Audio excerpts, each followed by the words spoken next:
अब 24 चुनाव नियर आइल बा, अब हो सकता है कहीं सांसद महोदय की याद पड़ गई के थोड़ा सा घूम लिहल जाओ यही बहाने। अब धरातल पर का होता, अब 1 साल के वर्ष बचल बा, काम होई कि ना होई, कि जमीन के लफड़ा में हो जाए के फंस जाए काम, अब यह देखे के बा। नेताजी लोग पहले के वह काम करा जो ना काम होखे वाला रहेला, वही जो पहले जोड़ करे लोग कहे कि रोडवा बन जाओ, जो नहीं बने के मालूम है कि जो विवाद बा ऊपर प्रयास ज़्यादा करी लो कि बन जाओ, जबकि मालूम है कि बनी ना, कि हो गए हम तो कहले रहनी ना भइल, हमारे तो प्रयास रहे, लेकिन प्रयास होखो कि रोड बन जाओ। ये लिए हम तो रोड बनावे के देवे के तैयार बन, लेकिन दरौली प्रखंड में उस सड़क आ जाला, ये लिए कि हम अधिकार क्षेत्र में नहीं खे, ऐसे नहीं दे पावत। वो जो विधायक जी चाहें तो और जो के जिला पार्षद चाहें तो चाहे सांसद महोदय चाहें तो रोड के कर सकता नहीं, क्योंकि लंबा रोड बावे, लगभग 2200 फीट के लंबाई रोड के बावे। धन्यवाद ये लिए दें कि रउआ राणा भैया वो लगातार प्रयास कनी। सांसद साहब के इतिहास के वो पन्ना में को परसों के दिन हुई को जब सांसद साहब महोदय पहुँचा रहनी, एगो ऐतिहासिक दिन रही, कम से कम पहुँचनी तो सही। BA, BCom, BSc, MA, MCom करें विश्व की सबसे बड़ी यूनिवर्सिटी इग्नू से। सॉल्व असाइनमेंट्स और गाइड बुक्स प्राप्त करें। संपर्क करें Mahakal computers, DAV PG college के पास, पंच मंदिरा मोड़ से दाहिने, सिवान। नमस्कार, हमें राना रुआ देख रहा बनी मैच बॉक्स, और आज अभी हम बानी आंध्र प्रखंड में, और रुआ परसों या काल एगो न्यूज़ देख ले होके जौना में बिहार के सबसे पिछड़ल गांव में पहला बार, आज़ादी के पहला बार केहू सांसद पहुँचल हुए, यानी कि कविता सिंह पहुँचल हुई आंध्र प्रखंड के एलासगढ़ में और दरौली प्रखंड के मनिया टुकड़ा नंबर 1 में, जौना के उड़ियान टोला के नाम से जानल जाला। ओकरा बाद जिला में थोड़ा सा चर्चा के विषय बनल बा कि आखिर ये उड़ियान टोला या एलासगढ़ जौन बा ई कहाँ बाटे, एकर विकास भइल तो काहे ना भइल। आज भी हम जिला में रहनी है तो ओकर चर्चा होत रहा कि राणा भाई तू लोग 2 साल पहले देखले रहो, सब लोग ना देखले रहे, लेकिन सांसद के या केहू भी बड़ नेता के घींच के ले गेलो लो जा, ई एगो उपलब्धि बा। खैर ये उपलब्धि बा कि ना, हम नहीं जानत, लेकिन अभी हम ओजा के जो जिला पार्षद बा अरविंद कुमार यादव हमारा साथे बने। अरविंद जी बहुत बहुत स्वागत। धन्यवाद रुआ के, और साथ ही साथ चैनल के देखा तो हमारा तरफ से प्रणाम बावे। अरविंद भाई, रउआ क्षेत्र में पड़ेला एलासगढ़, उड़ियान टोला दूसरा क्षेत्र में बाटे। अगर ओजा के विकास के बात कल जाओ तो पंचायती चुनाव से पहले हमने के हम विधानसभा चुनाव से पहले हमने के गए रहनी जा, और ओजा देखल रहन जा कि 2 बिल्डिंग खड़ा रहे भवन खाली, रउआ अभियो देखता नहीं कि वह 2 खड़ा बा। ओकरा बाद ओजा के विकास भइल ना रहे, नेता के लोग नाम जानत ना रहे। पंचायती चुनाव में लोग जाओ तो वो पैसा पर वोट की ना जाओ, और पंचायती चुनाव में जब वोटो होला ना, तो विधानसभा लोकसभा में होला ना। लेकिन अरविंद यादव इकलौता ऐसा एगो नेता बने मुखिया लोग के बाद कि वजह कुछ करवैले बने। हम देखनी राउर बोर्ड कि रुआ स्कूल में भवन के सौंदर्यीकरण करेले बनी। देखिए, सबसे पहले रुआ के तन धन्यवाद देता नहीं कि पहला बार रुआ कोनो नेता से सवाल करनी, नेताजी ओकरा बाद माननीय सांसद महोदय जो पहुँचली, आज तक लोग क्षेत्र में केहू गई नहीं खे, और रौरे चैनल पर चुनाव से विधानसभा में के देखले रहनी जा, और मुझे वादा कैले रहनी कि जौन हमारा अधिकार क्षेत्र में पड़ी, जहाँ हमारे अनुशंसा करे के अधिकार हुई तहाँ अनुशंसा करें, जिसमें हमारा विद्यालय जो दिखल जो जर्जर अवस्था में रहे, जना कम 7.5 लाख 20 हज़ार का अनुशंसा करनी, जिसमें टाइल्स आगे इंटरलॉकिंग वगैरह भइल, पेंटिंग भइल, विद्यालय के सौंदर्यीकरण भइल। लेकिन ओकरा बाद रोड के आती हम अनुशंसा करे गनी, लेकिन समस्या ये रहे कि रोड जौन बावे वो दरौली प्रखंड में आवेला। हम आंध्र प्रखंड से जिला पार्षद सदस्य बनी, तो जब के भी जिला पार्षद से हम कहनी, जो वर्तमान जिला पार्षद वहाँ के संज्ञान ना लेनी, हम कहनी कि हम एक योजना हम अपना रुआ कर दिए करा कि दोनों विद्यालय के निदान हो जाओ। माननीय विधायक जी के भी हमनी के संज्ञान में देवे के जब सदन चलत रहे तो संज्ञान में देनी जा कि कैलाशगढ़ ऐसा क्षेत्र है जहाँ पर 6 शिक्षक हैं, बच्चा का संख्या बहुत कम है, और पतार पंचायत का एक विद्यालय मध्य विद्यालय है जहाँ पर 9 शिक्षक है, जहाँ पर 700-800 बच्चा उपस्थित रहता है लोग। वहाँ से वहाँ पर कम से कम हस्तांतरण कर दिया जाए। हमारी मांग भी बा जिला परिषद में, लेकिन अभी तक पर कार्रवाई का भइल ना भइल, अगला बैठक में मालूम चली, ये हमारी मांग रहा हवे।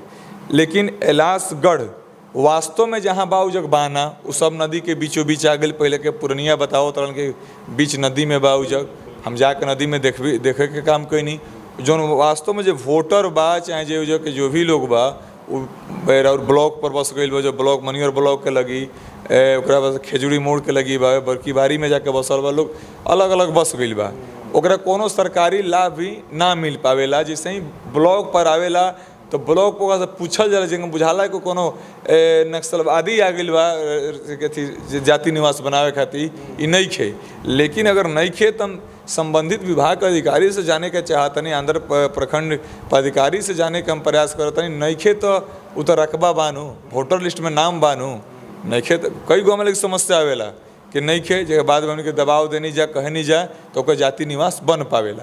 ये हरदम के बात बा। मुखिया जी के बहुत सराहनीय प्रयास बा पतार पंचायत के, वहाँ के विधायक जी के सांसद महोदय के लेके गईनी, वो धरातल के देखनी, ये धरातल के आज तक ले सिवान जिला के अधिकारी भी ना जानत होइहन, डीएम साहब भी ना जानत होइहन कि केने की ओर ये चीज़ बावे। तो कम से कम संज्ञान में जिला के चर्चा के विषय बनल, लोग के ध्यान आकृष्ट भइल। इधर बस चुनाव जो लोग जाने ला कि चुनाव करावे जाए के बाद आज जगह ड्यूटी लगेला वो एक दिन पहले जाके बैठेला। वो जाके एगो सबसे बढ़न अगर समस्या के बात कही जाओ, हालांकि ओकर चर्चा भई रहे जब सांसद जी पहुँचे रही, तो वो जा बढ़न समस्या ये बा कि ओजा के लोग राशन उठावे खातिर भागलपुर होके घूम के जब बाढ़ रहेला, तो अभी तो मान ली पीपा तो दरौली होके चल जाता, अगर बाढ़ के सीजन रहेला तो फिर भागलपुर होके आके राशन उठावेला कसीला से और पतार से।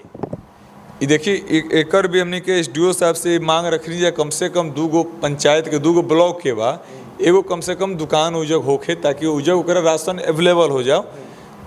जबकि समस्या आज से ना 20 वर्ष से इस समस्या बा, जब से कट के उन्हें 20-25 वर्ष पहले चल गई तब से इस समस्या बावे।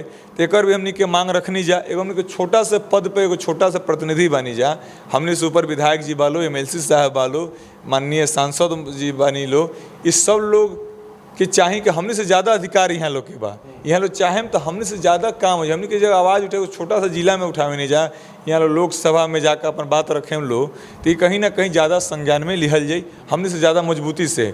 हमार मांग रही माननीय सांसद जी से और माननीय वर्तमान हमारे क्षेत्र के विधायक जी से कि रउआ लोग कम से कम उस क्षेत्र खातिर हमनी के जितना हैसियत रहे उतना हमनी के करावे के प्रयास कहीं जा। एगो छोटा सा प्रतिनिधि होके के नाते हमार मांग रही कि उजग के पुलिया का समस्या बा, जाना दोनों स्कूल पर जाए के रोड के समस्या बा, उजग कोनो सामुदायिक भवन नहीं खे, उजग कोनो स्वास्थ्य केंद्र नहीं खे, ये जेनविन उस चीज़ के जरूरत बा कम से कम वो जगह बन जाओ, ताकि लोग जो भी लोग देखे चाहे ओकर सुविधा मिल सको। साथ ही साथ उजग सरकारी जो दुकान होला डीलर लोग के, वो दुकान के भी व्यवस्था होके, ताकि वो सामान लोग के मिल जाए, उतना घूम के ना आवे के पड़ो। हमने के तब उठाएम जा, हमने के एसडीओ साहब करियन सुनियन कहीं सुन के रख दिहन दबा, लेकिन वहाँ लोग हमने से ऊपर बानी लो, वहाँ का कहीं ना कहीं प्राथमिकता अधिक मिली। हमारे मांग रहे सांसद महोदया से खास करके कि पर वहाँ के संज्ञान ली। हम जब भी वहाँ से मुलाकात हुई, हम अपना लेटर पैड पर लिख के 2-4 को मांग हम देवे के चाहते नहीं, हमें जानकारी ना मिलल उजग के, नहीं तो मुझे वही जो दिल रहती। हमनी के मालूम बा उजग के लोग के वाकई कष्ट का बवे।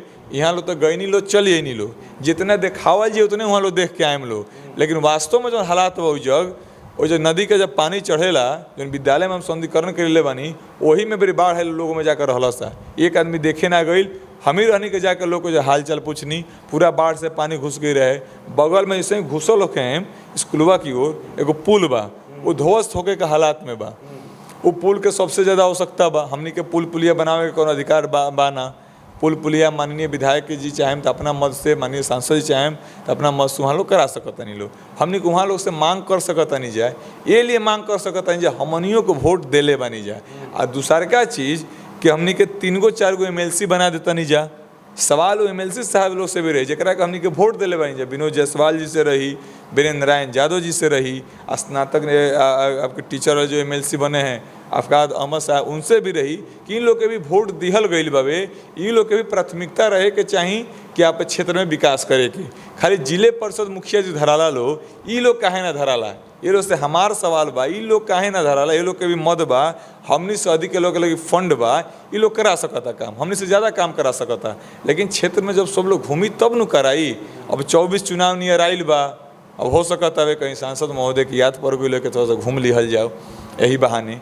अब धरातल पर का होता, अब 1 साल के वर्ष बचल बा, काम होई कि ना होई, कि जमीन के लफड़ा में जाके फंस जाए काम, अब यह देखे के बा। हम खास करके सांसद महोदय से आग्रह करें कि तत्काल वो जब पुल के और रोड के समस्या से निजात दिलवा दी, ताकि 2 गो समस्या से लोग के कम निजात तुझे मिल जाओ। अच्छा सांसद जी कहूँ वहाँ मतलब ये दूगो चीज़ कहूँ कि सामुदायिक स्वास्थ्य केंद्र वो खातिर हम लिखेम स्वास्थ्य मंत्री के, और दूसरा चीज़ कि वहाँ पर एगो सामुदायिक केंद्र बनवावे के। एकरा पहले भी हमरा जहाँ तक संज्ञान में बा कि रउआ हो जाएगो सामुदायिक शौचालय बनवावे के कोशिश कैले रहनी तो ज़मीन उपलब्ध ना भई रहे, तो यहाँ लो जाए हम लोग तो का हो पाई। देखिए विद्यालय के जो आंध्र ब्लॉक के विद्यालय के बावे हो जब शिक्षक लोग से बात करनी कि जमीन चाहिए विद्यालय के सामने बन ना सकत रहे, जगह बा ना, एकदम थोड़ा सा जगह बावे, मान 5-10-12 धूर के जगह बा फील्ड टाइप के, और बगल में लोग कहलस कि देम जा, लेकिन बाद में लोग हो गए कि हम सरकार के दें तो सरकार के हो जाई, ये सरकार की चीज़ हो जाई। हमरा नहीं खे लागत कोई जो जल्दी केहू जमीन दी, जैसे ही रुआ कहें कि के राज्यपाल के नामे से अगर रजिस्ट्री करे के बा तो लोग भाग जाई। तो हम चाहें कि वो चीज़ तो ठीक बा, प्रयास हो जाओ तो बढ़िया बा, लेकिन जो चीज़ संभव बा पुल के आ सड़क के, ये चीज़ संभव बावे वो चीज़ पहले करे के चाहिए। जो न संभव बा हमनियों को राजनीति करे नहीं जा, नेताजी लोग पहले के वह काम करा जो ना काम होखे वाला रहेला वही जो पहले जोड़ करे ला लोग कहे कि रोडवा बन जाओ, जो नइखे बने के मालूम है कि जो विवाद बा ऊपर प्रयास ज़्यादा करी लो कि बन जाओ, जबकि मालूम है कि बनी ना, कि हो गए हम तो कहले रहनी ना भइल, हमारा तो प्रयास रहे, लेकिन प्रयास हो कि रोड बन जाओ। ये लिए हम तो रोड बनावे के देवे के तैयार बन, लेकिन दरौली प्रखंड में वो सड़क आ जाला, ये लिए कि हम अधिकार क्षेत्र में नहीं खे ऐसे नहीं दे पावत। वो जो विधायक जी चाहें तो और जो के जिला पार्षद चाहें तो चाहे सांसद महोदय चाहें तो रोड के कर सकता नहीं, क्योंकि लंबा रोड बावे, लगभग 2200 फीट के लंबाई रोड के बावे। तो सर वो अभी कहनी हो कि सांसद विधायक जी के भी और वह संज्ञान में दिले रहनी, हमनियों के कई बार संज्ञान में देने जब विधायक जी के, और विधायक जी हमारा माइक पर कई हली माफ़ी मांगले बनी हो जाके लोग से, आ इहो कहनी कई हली वादों कहनी कि जब भी चलेंगे आपके साथ चलेंगे। तो 25 में फिर उहों के चुनाव आवेला बा, तब जाम का वहाँ के कि ज़्यादातर वोटर उहे के बाणे। देखिए चुनाव पर हम कुछ ना कहें, विधायक जी का कहता नहीं, लेकिन हमनियों के विधायक जी के वोट देले बनी जा, वो वोटर के हैसियत से कह सकता नहीं जा कि विधायक जी के ऊपर ध्यान आकृष्ट होके के चाहिए। कैसे वह क्षेत्र है वो पिछड़ा क्षेत्र है, बहुत पिछड़ा बा, बहुत गरीब लोग हो जग बा, एकदम नदी के किनारे मौत के संग जूझेला नदी के पानी से, कभी भी पानी घुसी तो लोग घर बर्बाद कर देला, हर साल लोग बारिश में लोग बर्बादी होला। लेकिन जो विधायक जी के जाए के चाहिए वो जाके लोग के कम से कम रास्ता के पुल के व्यवस्था करे के चाहिए, ताकि वो क्षेत्र के लोग के आवे जाए में, क्योंकि उत्तर प्रदेश की जो सड़क बा वो 2000 फीट रोडवे बचता, और कोई रोडवे नहीं खे जग उतने भर बावे 2000 फीट दरौली प्रखंड में बा। हम बार बार कहता नहीं लिए वो अगर हमारा कार्य क्षेत्र रही तो हम करा दिल रहती, हम स्कूल के जगह काम करनी हमारी इच्छा रहे करावे के, लेकिन हम जब जेई के लेके गई नहीं तो मालूम चल कि रकबा जौन बावे ये दरौली प्रखंड में आ जाला, इससे हम योजना नहीं दे सकत। और जे के जिला पार्षद सिंधु कुमारी दल बड़ उनकरा से रिक्वेस्ट कैनी, तू तो जो गई ही नहीं खी तो भाई देखस के नहीं पूछा तरी कहाँ बा। अब जिला पार्षद गई ही नहीं खी जो वोट मांगे तो उनको कोनो दोस्त नहीं खे, लोग को जगह दोस्त बा कि लोग उनकरा के जिता दिले बाबे।